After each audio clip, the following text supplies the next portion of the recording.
Okay, तो आज की क्लास स्टार्ट करते हैं। तो इसमें वो कह रहा है a stone of mass 0.4 kg is thrown vertically up with the speed of 9.8 meter per second। तो हमने एक स्टोन को ऐसे ऊपर फेंक दिया, हवा में उछाल दिया। तो वो कह रहा है कि find the potential energy of the stone after half the second. तो थ्रो करने के आधे सेकंड के बाद उसकी पोटेंशियल एनर्जी कितनी होगी। अब हमें पता है कि किसी भी बॉडी को जब हम ग्राउंड लेवल से ऊपर रेज करते हैं एच हाइट पे, तो उसकी पोटेंशियल एनर्जी mgh हो जाती है। तो इसका मतलब मेरे को अगर हाइट पता लग जाए कि ये स्टोन एक सेकंड के बाद कितनी हाइट पे होगा, तो मैं इस न्यूमेरिकल को सॉल्व कर सकता हूँ। अब हमें इनिशियल वेलोसिटी जिससे स्टोन को ऊपर फेंका गया है वो गिवन है +9.8 मीटर पर सेकेंड। एक्सेलरेशन यहाँ पे ग्रेविटी के कारण होगी, जिसकी वैल्यू लेंगे -9.8 मीटर पर सेकेंड स्क्वायर। माइनस इसलिए क्योंकि ग्रेविटी नीचे लगेगी, तो अगर हमने अपवर्ड को प्लस साइन दिया है तो डाउनवर्ड को माइनस देंगे। ऐसे ही डिस्प्लेसमेंट अपवर्ड हो रही है +h, और टाइम हमें हाफ सेकेंड गिवन है। तो हम पहले h के लिए सॉल्व करते हैं using the relation s is equal to ut plus half at square. किसी भी एक्सेलरेटेड मोशन में ये फार्मूला होता है।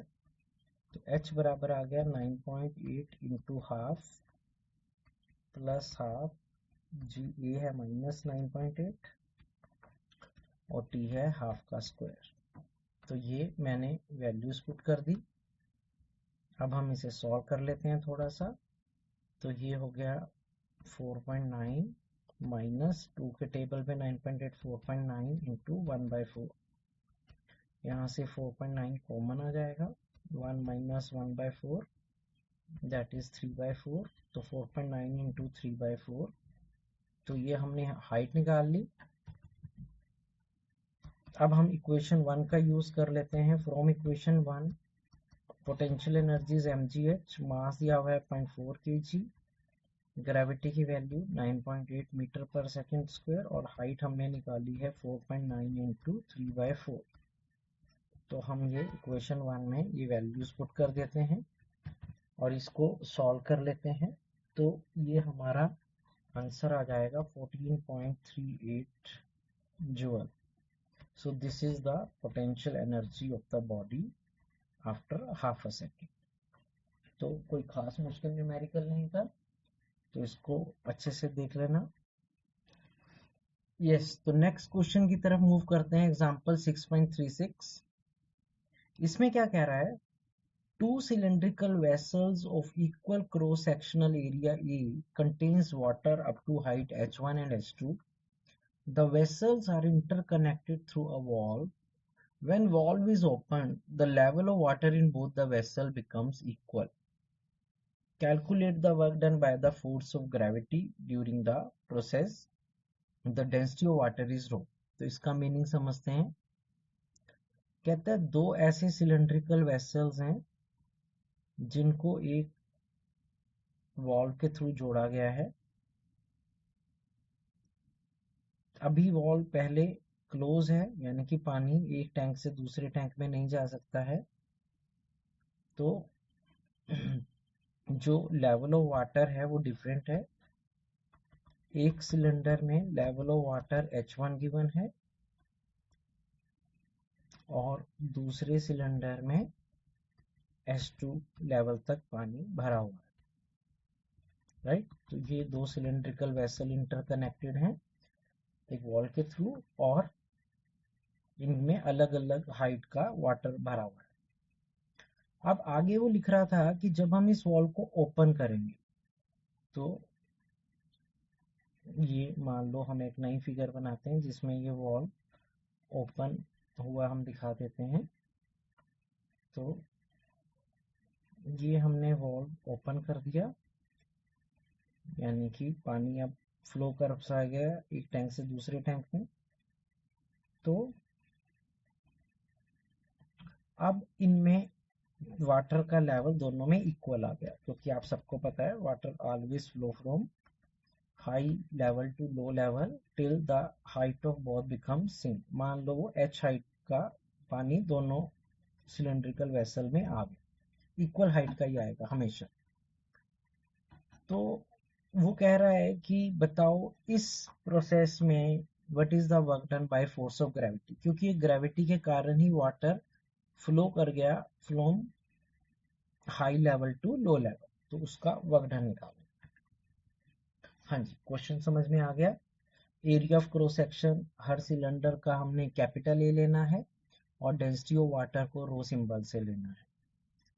अब यहाँ पे सिर्फ एक ही एजेंसी वर्क डन कर रही है और वो है ग्रेविटी। अब और ग्रेविटी आप सबको पता है कंजर्वेटिव फोर्स होती है, तो वी नो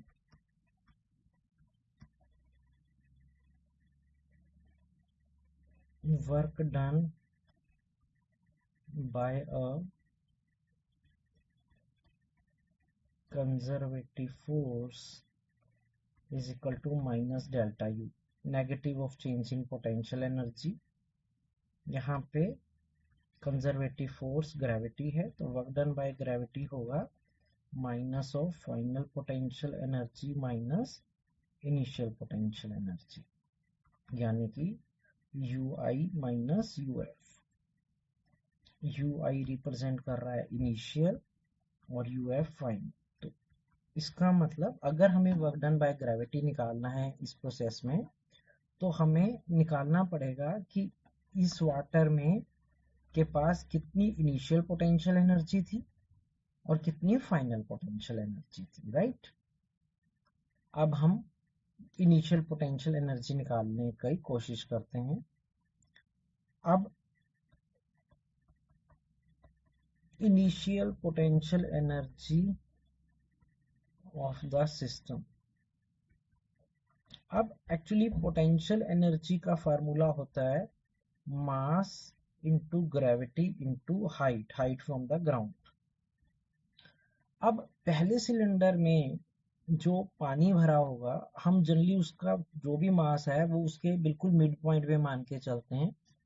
तो सारा का सारा मास का जो जिसे हम सेंटर ऑफ मास कहते हैं वो यहाँ पर होगा, तो उसकी हाइट ग्राउंड से h1/2 हाफ हो जाएगी। ऐसे ही दूसरे सिलेंडर में जो मास होगा पानी का, उसकी हाइट भी h2 का हाफ हो जाएगा, यानी कि mg/2 क्योंकि पोटेंशियल एनर्जी का फार्मूला mgh होता है। अब हमें मास नहीं गिवन, तो हम g/2 कॉमन ले लेते हैं। अब मास किसी भी बॉडी का होता है area of cross section into height into density, क्योंकि mass is volume into density. तो h1 वॉल्यूम हो जाएगा और रो डेंसिटी हो जाएगी, तो ये मास की जगह पे आ गया। g/2 कॉमन आ चुका है और फर्दर ये मल्टीप्लाई हो जाएगा h1 से। ऐसे ही m2 हो जाएगा AH2 that is the volume of the cylinder into density into H2। ये कैसे आ गया, इसको हम थोड़ा साइड में एक्सप्लेन कर देते हैं कि किसी भी बॉडी का मास बराबर होता है वॉल्यूम इंटू डेंसिटी, और वॉल्यूम आगे बराबर होता है area of cross section into height, और डेंसिटी का सिंबल हमने रो लिया है, तो हम मास को AH रो यू लिख सकते हैं। मतलब इसको हम थोड़ा सा फर्दर सिंप्लीफाई कर लेंगे। अगर ध्यान से देखें तो ए और रो भी दोनों में कॉमन आ रहा है, तो ये ए रो भी हम कॉमन ले लेते हैं, g/2 तो पहले ही कॉमन था, तो ये h1 into h2 h1 square हो जाएगा और h2 मल्टीप्लाई होके h2 स्क्वायर हो जाएगा। तो ये हमने इनिशियल पोटेंशियल एनर्जी निकाल ली दोनों सिलेंडर में जो पानी भरा हुआ है। So this is the initial potential energy of the system, जिसमें दो सिलेंड्रिकल वेसल्स। यहाँ तक समझ में आ गया। अब हम ऐसे ही फाइनल पोटेंशियल एनर्जी निकालेंगे जब हम वॉल को ओपन कर देंगे।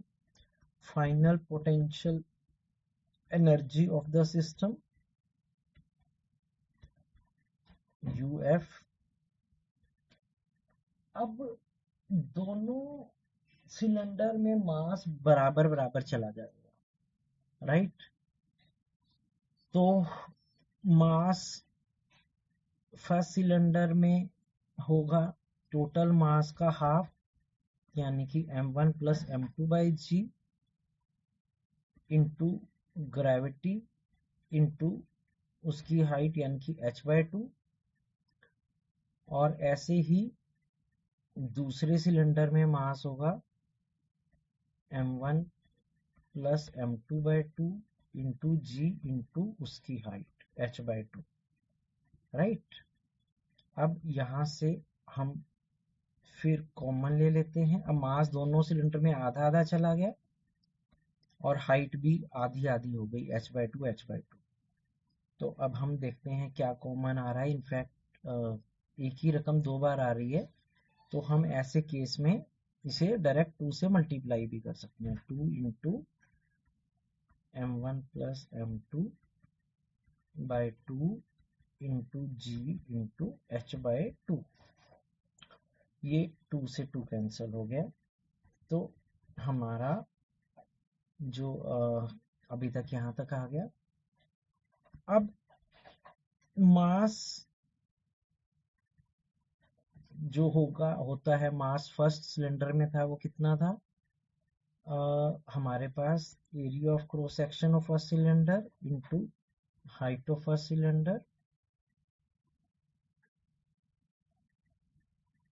हाँ जी, मास फर्स्ट सिलेंडर में होगा AH1 रो, वही volume into density, plus AH2 रो, ये मैंने m1 और m2 की वैल्यू पुट कर दी, इंटू जी इंटू h/2। इसे थोड़ा सा सॉल्व करते हैं तो ये आ जाएगा A रो कॉमन आ जाएगा, जी h/2 और ब्रैकेट में रह जाएगा h1 प्लस h2। तो अभी तक हमने फाइनल पोटेंशियल एनर्जी इस सिस्टम की ये निकाली है। अब हम हाइट के बारे में सोचते हैं कि सिलेंडर में इक्वल हाइट क्या हो जाएगी।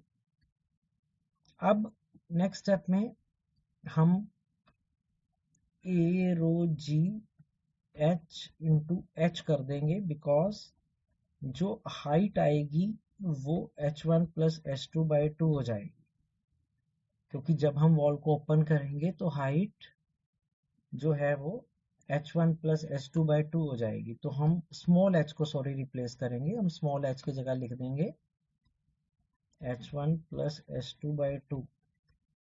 तो ये स्मॉल h की जगह h1 प्लस h2 बाई 2 आ गया, और एक h1 प्लस h2 बाई 2 तो ये पहले से ही पड़ा था। देखो स्मॉल h की जगह ये आ गया h1 प्लस h2 बाई 2। अब इसे भी थोड़ा सा हम सिंप्लीफाई कर लेते हैं। ये हो जाएगा A रो जी, नीचे 2 2 ज़ा 4 हो जाएगा, और ये हो जाएगा h1 प्लस h2 का होल स्क्वायर। तो इस तरह से हमने final potential energy of system भी निकाल ली। नाउ अब हमने अभी पढ़ा था कि जो वर्क डन बाय ग्रेविटी होता है वो UI माइनस UF होगा। तो UI का हमारा कितना आंसर आया है पोटेंशियल एनर्जी इनिशियल, ये इक्वेशन 2 में लिखा हुआ है A rho G by 2, A rho G by 2 bracket में h1 square plus h2 square, और फाइनल पोटेंशियल एनर्जी है A rho G by 4 h1 plus h2 का होल स्क्वायर। तो थोड़ा सा ये ट्रिकी सम है। हाँ जी, इसे हम सॉल्व करते हैं। यहाँ से A rho G by 2 common आ रहा है, तो ये रह जाएगा h1 square plus h2 square by 1 minus, हम इसे a प्लस बी का होल स्क्वायर ओपन कर देंगे, वो होता है a square plus B square plus 2ab, और नीचे 4 के बजाय 2 रह जाएगा क्योंकि 2 कॉमन आ चुका है। इसे हम मैथमेटिकली सॉल्व करते हैं। ये हो गया A रो G बाई 2, यहाँ 2 एलसीएम आ जाएगा, तो ये हो जाएगा 2h1² plus 2h2² minus h1² minus h2² minus 2h1h2। ये मैंने माइनस साइन के साथ ब्रैकेट ओपन कर दी। फर्दर इसे हम सॉल्व करते हैं, ये हो जाएगा a रो g/2, 2h1² में से माइनस h1² जाएगा, h1² बचेगा, 2h2² में से माइनस h2² जाएगा, प्लस h2² बचेगा, और माइनस 2h1h2 बचेगा, और नीचे डिवाइड बाय 2 हो जाए। तो ये वर्क डन बाय ग्रेविटी हो गया अभी तक। अब a रो g/4 हो जाएगा नीचे, क्योंकि ये 2 इस 2 से इंटू हो जाएगा, और ये जो h1² plus h2² minus 2h1h2 है, ये इसको हम लिख सकते हैं a माइनस b का होल स्क्वायर। सो ये हमारा फाइनल आंसर कहलाएगा। तो जो वर्क डन बाय ग्रेविटी होगा वाटर के लेवल को इक्वल करने के लिए, वो किसके इक्वल होगा, a row g/4 h1 minus h2 का होल स्क्वायर। ए यहाँ पे area of cross section of cylinder है, रो डेंसिटी ऑफ वाटर है, small g acceleration due to gravity है, और h1 h2 हाइट थी दोनों सिलेंडर में जब वॉल्व ओपन नहीं था। तो थोड़ा सा डिफिकल्ट न्यूमेरिकल है, लेकिन फिर भी इसको अच्छे से देख लेना सम टाइम निकाल कर। ओके, तो नेक्स्ट क्वेश्चन पे मूव करते हैं। इसमें क्या कह रहा है, a body of mass 5 kg is thrown vertically up with the kinetic energy of 490 joule. तो एक बॉल या कोई बॉडी है जिसे हम किसी वेलोसिटी v से ऊपर फेंक देते हैं, तो उसके पास काइनेटिक एनर्जी 490 जूल थी। What will be the height at which the kinetic energy of the body becomes half? बताओ कितने हाइट पर जाने पर उसकी काइनेटिक एनर्जी उसकी ओरिजिनल वैल्यू की हाफ रह जाएगी। यानी कि अगर 490 जूल है तो उसका हाफ यानी कि 245 जूल रह जाएगी।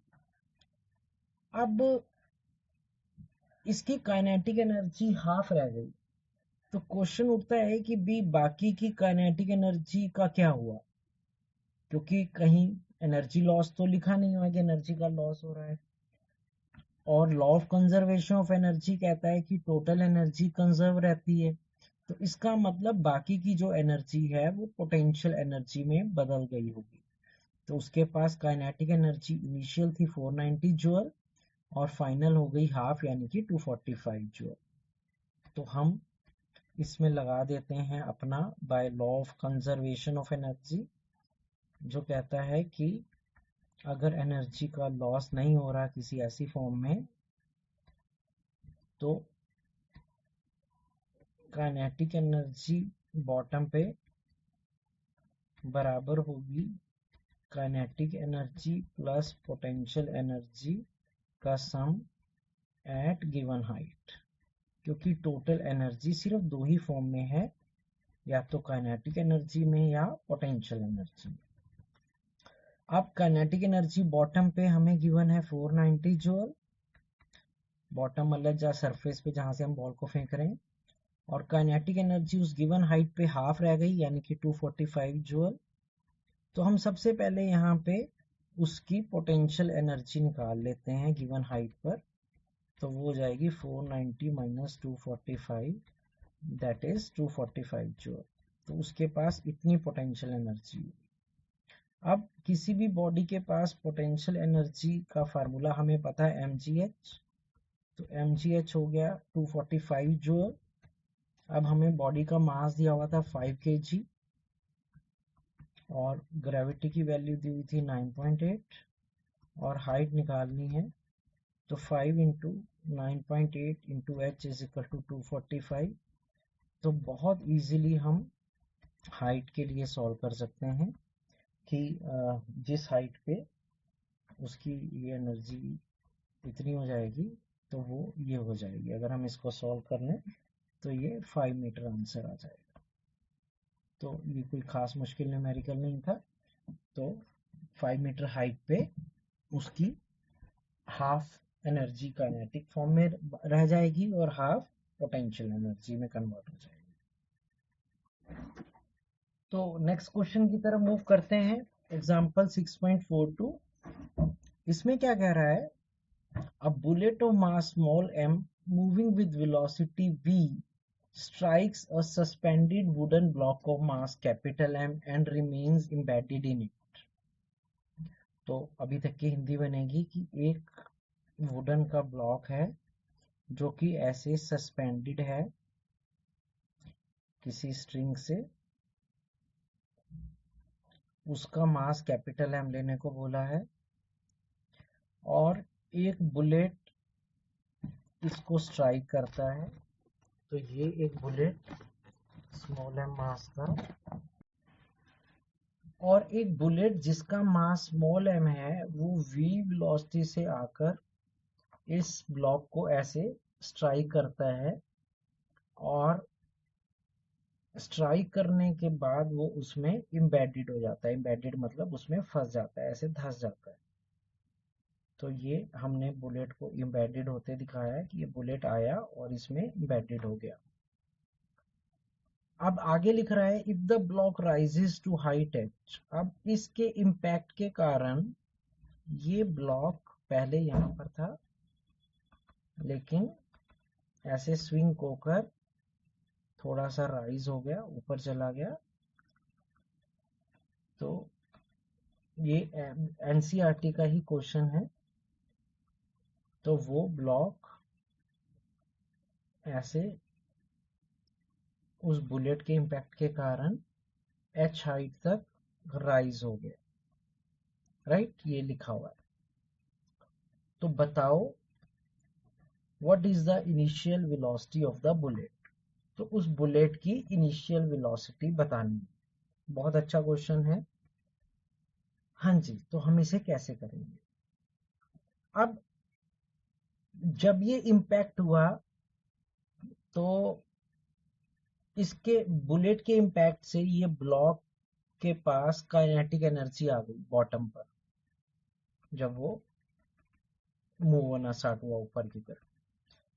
और जब वो h हाइट तक राइज हुआ तो वो सारी की सारी काइनेटिक एनर्जी पोटेंशियल एनर्जी में कन्वर्ट हो गई, क्योंकि वो h हाइट तक राइज हो गया by law of conservation of energy. अब अगर हम law of conservation of energy लगाएं तो काइनेटिक एनर्जी जो बॉटम पे होगी वो बराबर होगी पोटेंशियल एनर्जी टॉप पे after the bullet hit the block. अब जैसे ही ब्लॉक को वो बुलेट हिट करेगा तो उसको काइनेटिक एनर्जी मिल जाएगी, और अल्टीमेटली वो काइनेटिक एनर्जी पोटेंशियल एनर्जी में कन्वर्ट हो जाएगी। अब आपको पता है काइनेटिक एनर्जी का फार्मूला हाफ mv² होता है।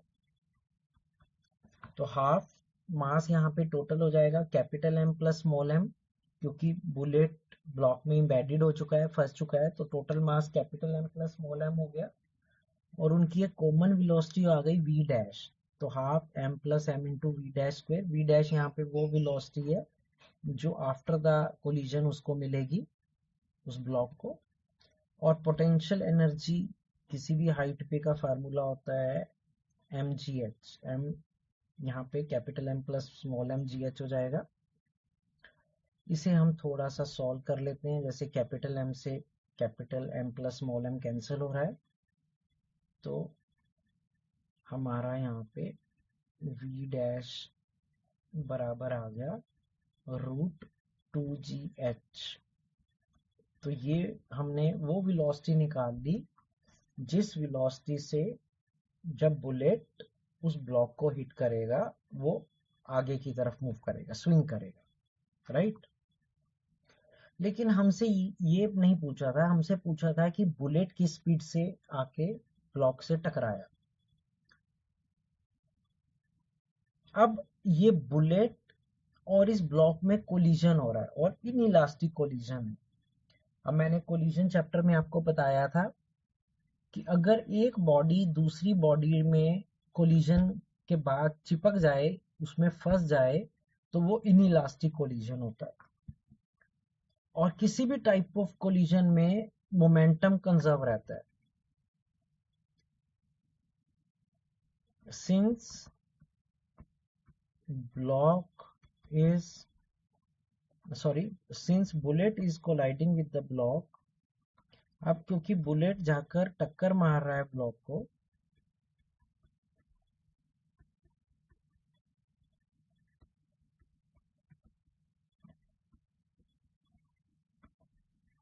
And in any type of collision, अब कोई भी टाइप का कोलिजन हो, चाहे वो इलास्टिक हो चाहे इनइलास्टिक हो, मोमेंटम हमेशा कंजर्व रहता है। तो initial momentum of the system before collision must be equal to final momentum of the system after collision। तो मोमेंटम कंजर्वेशन लॉ की मोमेंटम हमेशा कंजर्व रहता है। अब जब ये बुलेट ब्लॉक को टकराया नहीं, तो बुलेट का मोमेंटम था m इंटू वी और ब्लॉक का मोमेंटम था m इंटू जीरो, क्योंकि ब्लॉक रेस्ट में था। तो ये मोमेंटम इनिशियल हो गया सिस्टम का। सिस्टम मतलब यहाँ पे दो बॉडीज हैं सिस्टम में, एक बुलेट और एक ब्लॉक। और फाइनल मोमेंटम आफ्टर कोलिजन, क्योंकि बुलेट और ब्लॉक एक दूसरे से चिपक गए थे, तो total mass capital M plus small m हो जाएगा और उनकी कॉमन वेलोसिटी आ गई v डैश। ये आफ्टर कोलिजन, राइट। तो अब हम इसे सॉल्व करते हैं। तो ये आ गया स्मॉल m इंटू वी बराबर आ गया capital M plus small m, और हम v डैश के जगह जो भी हमने इक्वेशन 1 से आंसर निकाला वो पुट कर लेंगे, बिकॉज हमने v डैश को हाइट की टर्म में निकाला है √2gh। तो अब हम बहुत क्लोज हैं आंसर के। तो जिस वेलोसिटी से वो बुलेट जाकर हिट करेगा ब्लॉक को, वो किस रिलेशन से देखी जाएगी, capital M plus small m divide by small m into √2gh। So this will be the final answer, right. तो इसको अच्छे से देख लेना, क्योंकि काफ़ी लर्निंग न्यूमेरिकल है, बहुत कुछ सीखने को मिलेगा कि कंजर्वेशन ऑफ एनर्जी क्या होता है और कैसे हम मोमेंटम कंजर्व करते हैं, राइट। तो ये इसका करेक्ट आंसर है, तो इसको अच्छे से देख लेना।